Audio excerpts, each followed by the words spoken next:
Salut, c'est Jérôme, bienvenue dans cette nouvelle vidéo. Et aujourd'hui, on va voir les meilleures structures à adopter sur son CV. Alors comme tu peux le voir, j'ai un peu changé de décor. J'en avais marre des décors d'extérieur. Et puis en plus, il commence à faire un petit peu froid. Allez, donc on reste en intérieur cette fois et c'est parti. Pour pouvoir parler de la meilleure structure à adopter sur son CV, avant ça, un petit rappel. Quel est le but premier d'un CV? Un CV, ça sert à obtenir des appels. Ni plus, ni moins. Et pour pouvoir maximiser le nombre d'appels reçus, il faut que ton CV ait une gestion du risque excellente. Ah, tu t'y attendais pas à ça, hein. Et maintenant que le gros mot est lancé, on va pouvoir approfondir. Il existe une pléthore de façons de structurer son CV. Mais voilà, le problème, c'est que le domaine pro est ultra rigide. Et donc finalement, c'est pas toutes les structures de CV qui sont à conseiller. Loin de là. Et à moins que tu sois dans le domaine du marketing ou dans un domaine artistique vraiment pointu, être unique, ben c'est bien, mais il faut pas en faire too much. Donc c'est pour ça que, à mon sens, les structures de CV qui marchent le mieux sont aussi les plus classiques. Par exemple, ces deux-là, avec deux colonnes. La première pour les coordonnées et les informations complémentaires, et la deuxième pour les expériences ou les projets professionnels. Mais tu peux également partir sur une structure avec une en-tête, ou encore avec une en-tête flottante, un pied de page. Et également, tu peux partir sur cette structure-là, qui est un petit peu plus originale, exotique, avouons-le, mais qui marche plutôt très bien. Et à contrario, moi je te conseillerais d'éviter des structures un peu trop simples en une seule colonne. Donc par exemple celle-ci. Ou également tu peux rajouter un pied de page. Pourquoi? Tout simplement parce que le recruteur, quand il va lire ton CV, il ne va pas pouvoir switcher d'une colonne à l'autre. Et donc sa lecture sera beaucoup moins dynamique. Et in fine, l'image qui se fera de toi, ce sera comme quelqu'un qui est plus mou. Et crois-moi, t'as pas envie de ressembler à un mollusque. Mais même si je déconseille ces structures-là, tu peux quand même essayer, ça marche aussi. Par contre, les structures que je te déconseille vivement sont des structures un petit peu trop originales, avec un petit peu trop de courbes, comme par exemple celle-ci ou même celle-ci. Pourquoi? Parce que tout simplement, ton CV n'est pas assez structuré. Et tu prends un risque.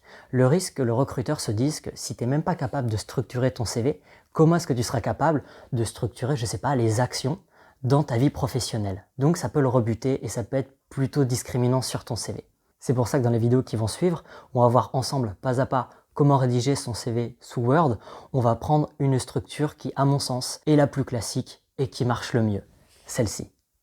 En fait, le but ici, ça va être de se différencier que très légèrement par la forme, juste pour attirer l'œil du recruteur. Et ensuite, de se différencier énormément sur le fond pour justement l'inciter à t'appeler. Mais avant de passer à la pratique, un dernier conseil, le code couleur. Utilise au maximum 2 à 3 couleurs, grand maximum, et préférablement du bleu ou du vert. Tout simplement parce que le bleu et le bleu pétrole est la couleur préférée de 50% des gens et 15% pour le vert.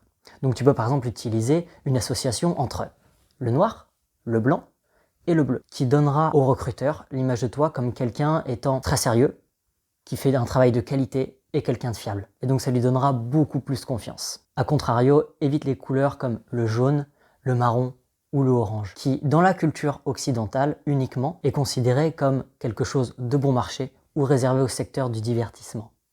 Pour pouvoir rédiger son CV proprement sous Word en 2 colonnes, tout d'abord, on va dans la section mise en page.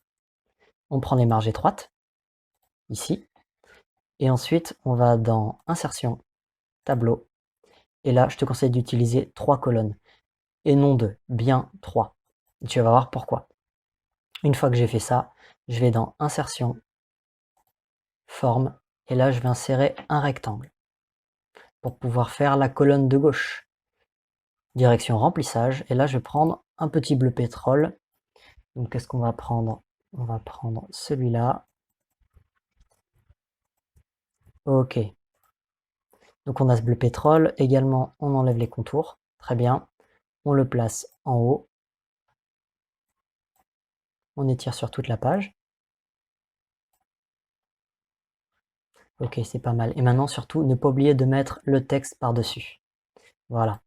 On sélectionne également corriger la position de la page. Ça va permettre justement au rectangle de rester en place, même si on rajoute du texte. Et donc d'éviter des sauts de page inopportuns qui arrivent.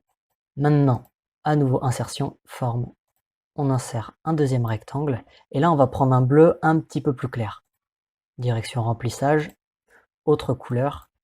Donc là, on avait dit un bleu qui va ressembler à un bleu ciel. Voilà, on n'est pas loin là. 190, ça me semble pas mal. On enlève les contours et là, clic droit sur la forme, modifier les points.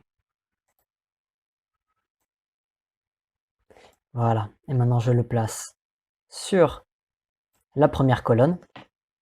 J'étire un petit peu pour l'ajuster. Excellent.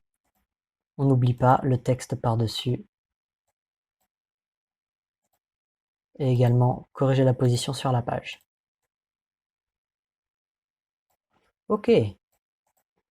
Voilà, c'est mieux. Alors maintenant, dernier truc, on ajuste les colonnes.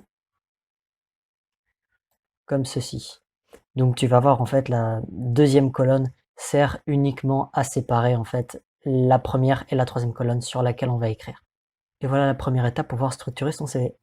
Si tu as suivi pas à pas les différentes étapes, là maintenant tu as la structure de ton CV et tu as pu le réaliser facilement. Dans les prochaines vidéos, on va écrire dedans et à ce propos, justement, je te conseille d'utiliser une unique police. Et grand maximum 2. Bien entendu, privilégie les polices qui sont droites et élégantes, comme par exemple Calibri, Times New Roman ou même Garamond.